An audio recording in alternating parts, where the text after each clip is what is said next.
Tracy writes, "My teacher says I should be a Chick-fil-A nurse. What in the world does she mean?" Well, Tracy, have you ever had a great experience at a restaurant that made you feel welcome? Let me tell you a story.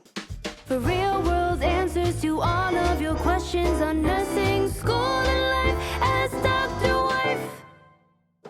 Katherine was a great student. She earned A's on her exams, was competent in her clinicals, and was meticulous in completing her paperwork. However, one instructor noted that she was abrupt in talking with patients, seeming annoyed when patients asked questions.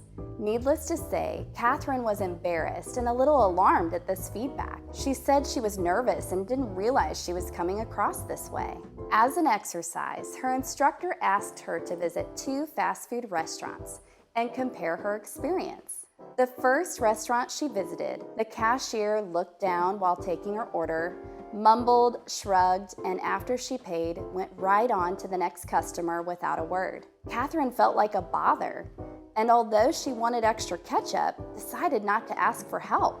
By contrast, when she visited Chick-fil-A, as she walked up to the register, the smiling cashier asked, "May I take your order?"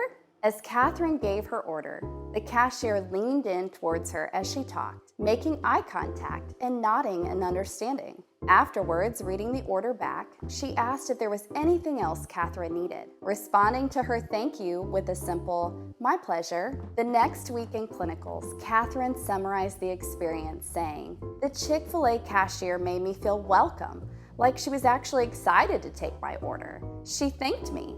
When I was at the other restaurant, I felt like I was a nuisance." In that moment, Katherine realized the point. From now on, she would strive to be a Chick-fil-A nurse. She was already competent and provided safe, quality care, but this experience gave her a model of good customer service. She learned that how you make a patient feel is important.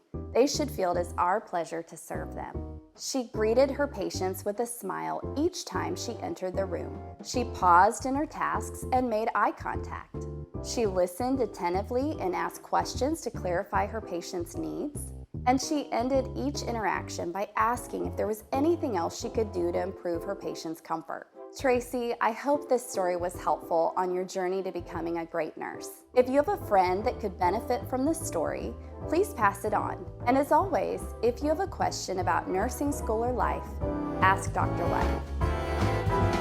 Nursing school won't feel so tough. Helping others won't be so rough. You are confident, compassionate, and so much more. But sometimes it feels like you're not too sure. So when